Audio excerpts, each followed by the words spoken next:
You may have heard me talk about my theory crafter friend 𝙜𝙧𝙬 from time to time, and today we're on his account. 𝙜𝙧𝙬 is a long-term, 100% free-to-play account, never spent a cent on this game, no blessing, no battle pass, obviously no crystal top-up bonuses here. So you may be wondering, Moga, how then does this account have 300 Genesis crystals? Every so often on HoYoLab, there is an official event where you have a 10% chance to get a Welkin. Just for proof, I also logged into his HoYoLab account, and here it is. It looks like the 4th anniversary he won the Welkin Moon here. So what am I doing here? Well, first, I thought it'd be kind of fun to review a PURE F2P account, and secondly, I thought it'd be fun to completely ruin the purity of this account by actually buying Genesis crystals. But I mean, he even has the double bonuses. You know, he has the double bonuses. Control yourself, Moga. Let's take a look at all that map exploration. A little lacking on the new Natlan places, but literally 100% everywhere else. Better than mine, that's for damn sure. He also left me a little pin here with the achievement name for the highest damage dealt. So what do we got here? 1,232 achievements. That is a lot.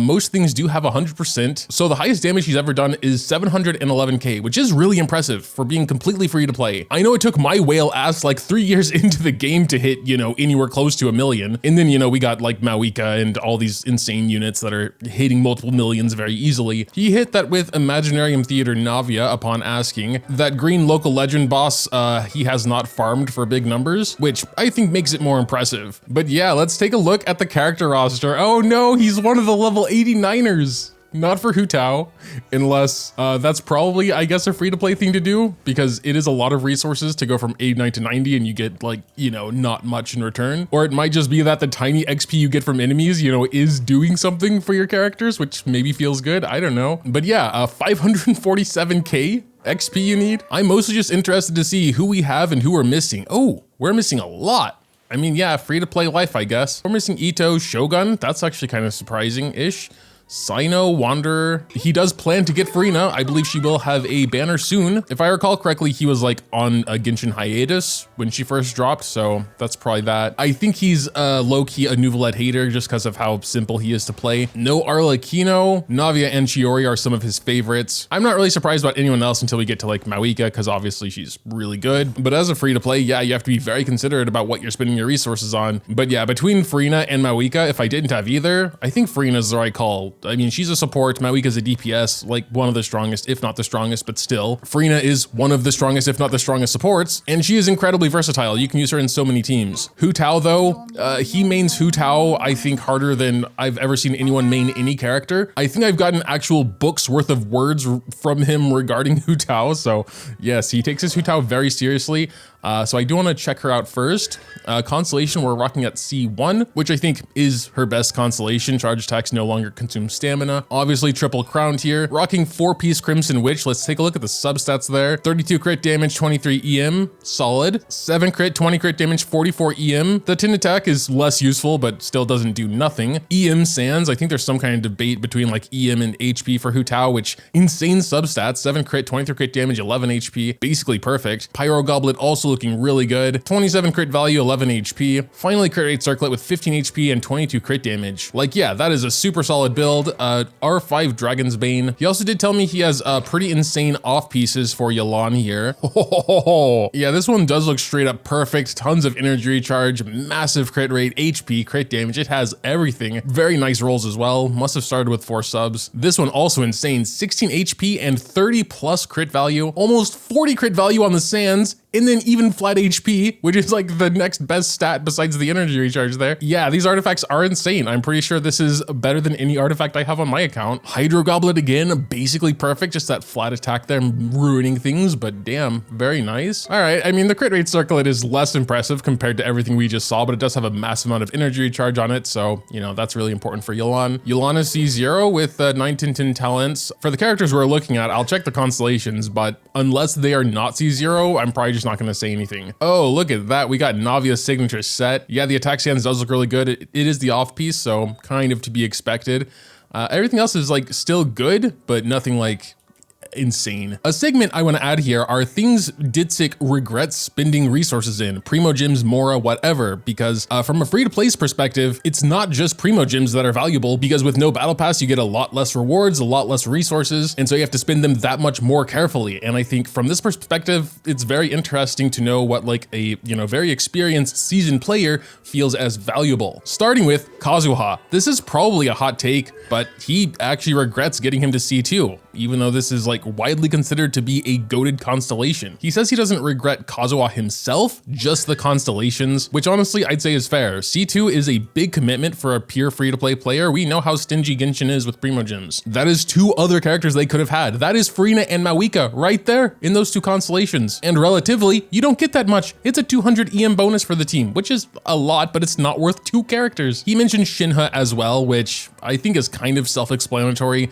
She is incredibly niche. When he got Shinha, he was just trying to make his Ayaka better, which Shinha does do, but not enough to make Ayaka relevant in his words. I think it's also time I do one of these as well, since I just raise all characters. I think it does hit a little different though when we're talking about, just a player and a free-to-play player, because I mostly get and raise everyone for content, so I can't like honestly really say I regret raising anyone, because at the end of the day I made a video about it. On Kazuha's C2, it seems the biggest issue was his burst duration. I mean, yeah, it does only last 8 seconds, so you are a bit rushed for time there, and says if he could go back and change things, he would have actually just given C2 to Chiori instead, which is kind of based. I know there has been some like recent meta developments regarding Chiori. Wait, why C1 Nilou? Of the exclusive 5-star heroes, it's only Hu-tao, Kazuha, and Nilou that have constellation investment. That must have been like an accident, right? I have to ask him about that. He was just trying to go for a 4-star on the banner and got her in like 7 pulls, so no harm done, I guess. And C2 is actually quite good, so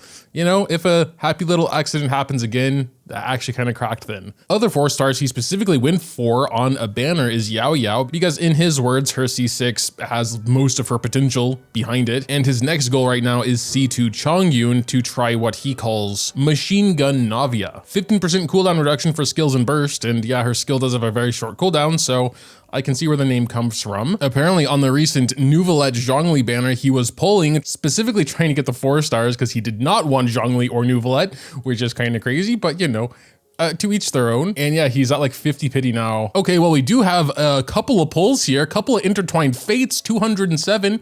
I was looking at that 27 primos and I was like, man, it's gotta suck to be a free-to-play player. And then, but I mean, we do be saving. We do be saving though. Should we try and get Mizuki? I mean, Mizuki, I think, is a very worth character in today's meta. I mean, 200 pulls is good and all, but the double bonus is there. How long has he actually been playing? Can we see that anywhere? At least 2021. I know he's taken some breaks, but 2021, this is an old account and I would dare soil it? Would I actually dare soil it? How's he doing with the end game stuff though? Oh, we are 36 starring. Actually, also 36 starred The Last Abyss. No need for Maoika or even Natlan characters at all. We do have like Xion in there, but she barely counts. But I gotta say, for having like 10% of the exclusive 5-star roster, we do have some interesting ones here. Like Shinha. I imagine most people don't have Shinha. Not only does she never come back in reruns, just recently in Chronicled Wish, but who's gonna get her there? Ganyu and Ayaka as well basically never appear in banners recently. And one of his only C6 4-stars is Heizo, which according to him went 12 patches straight without ever showing up in a banner. So yeah, he does have a very interesting account, and I feel like from an interesting background as well, being a super mega nerd about the game, I do also want to poke around the inventory a bit, mostly these farmable resources. He does like artifact routes and such, and I imagine he just has like an insane amount of some of this stuff, which yeah, like we have over 1,000 on some of these materials. I saw one guy in my Discord post 9999. I think he's trying to get 9999 of everything, which is absurd. Yeah, honestly, unless I'm missing something, it doesn't look that insane, at least for these resources, like the enemy drops and stuff. We do have an absurd amount of different food items created. Like, this is way more than I have, but I don't really use or make food, so I guess that makes sense. 726 mints, always a classic. Someone who actually uses their parametric transformer. I always forget this thing exists. 13 sanctifying elixirs. Good, good, and not using them since I've heard they're getting buffed next patch. He has a ton of Serenetea Pot stuff. I kind of want to visit and see if he is a Serenetea Pot enjoyer. I literally only go there to pick up like the resin and whatever. I don't think so. I think we just mostly have the useful stuff going on here. Like the plants. I mean, let's go inside before we judge, I guess. He might have something more creative going on in a different map. Okay, we have some stuff going on here. Yeah, okay. We got Dory there staring at a gong. Is that a gong? Yeah, you know, not bad, not bad. Yep, has straight up never purchased a battle pass in those 3+ years. That's crazy. But I mean, look at all those juicy rewards down there. Poles, books, Mora, a soon to be upgraded sanctifying elixir, battle pass weapon. Battle Pass makes smiles happen. Battle Pass makes the world go round.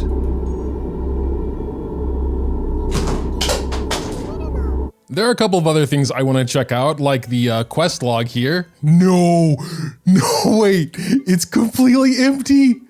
It's completely empty. Oh, it's so nice. Almost makes me want to go clean up mine. Oh my God, you could scroll on mine for days, dude. Guy can't, like, okay. He's done everything except spend money. This is like the polar opposite of my account. Even though we obviously don't need to, I kind of want to do his daily quest just so we can open it and see nothing. Why do we have a fourth one now? We were just running around. Now we have Explorer Jack's Dilemma. See, this is what I'm talking about. This is how it happens. Where is Jack? What's going on? Whatever, Jack's dead. It just went away. Oh, here in Sumeru, okay. We gotta protect the ley line one. We'll just use his current team here.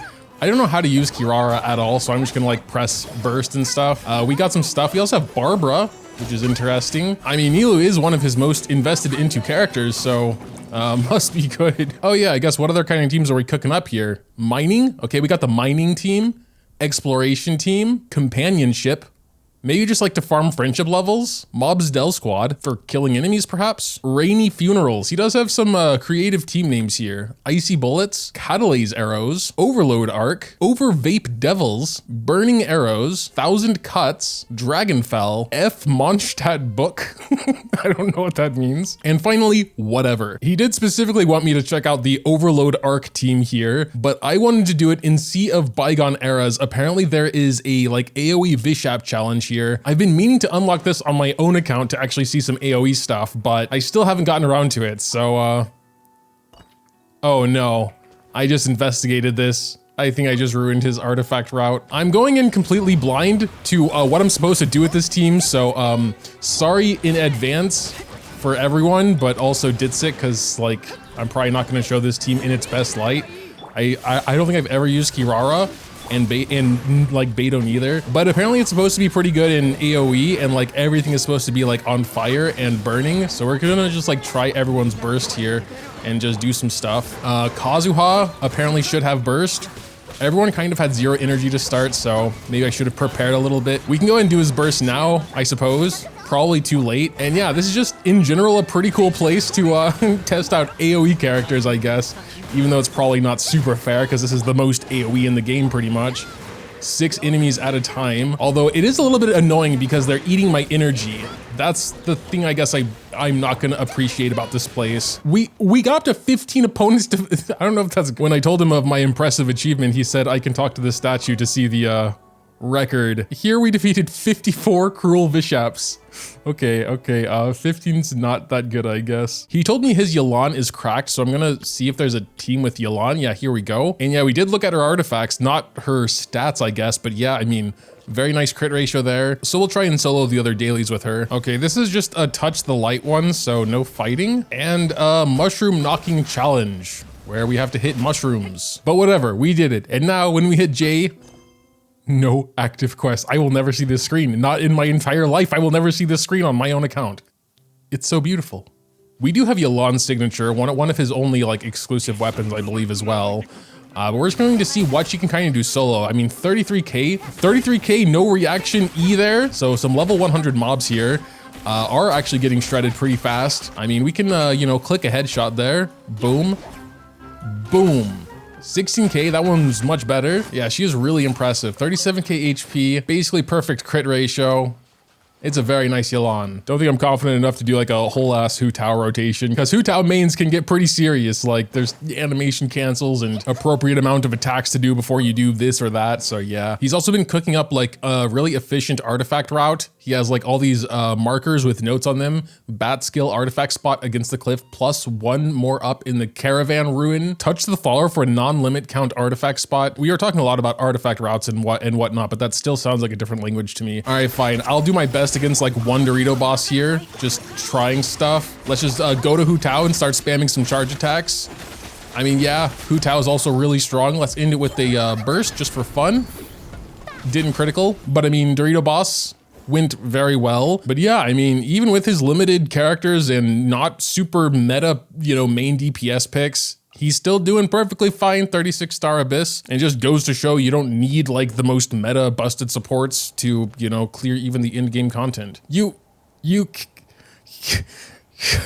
can be free to play. You can be free to play. But I mean, Welkin, you know, Welkin's a pretty good value, you know, just $5. $5, man, look at all them Welkin gems. Surely he wouldn't mind, right? Surely he wouldn't mind, you know, it's just $5. What have I done? And I mean, while we're here, Battle Pass has such good value, right? $10 for all of those rewards and a new weapon. And I mean, may as well. We ran the numbers and came to the conclusion that the one for $29.99 is actually the most value. You get 1.32 Genesis crystals per euro, at least if you have the top-up bonus. I'm not sure what it is after that, but yeah, that falls off hard. 0.7 Genesis crystals per cent. Anyway, my job here is done. One less F2P in the world. I'm just kidding. I mean, I actually did just do all those things and completely ruin a 3-year-old pure F2P account. But yeah, we talked about it. He's totally cool with it. He's not like a free to play for morality reasons, I guess. Not really financial reasons either. Just, I don't know, doesn't really see the value, which is totally fair. Ultimately, it was my idea. I just thought it'd make for a funny little side story while we do the account review. But yeah, that's it. Let me know what you think in the comments down below. Drop a like or subscribe to the channel if you enjoyed it. It's always greatly appreciated as well. Thanks, as always, for watching, and until next time.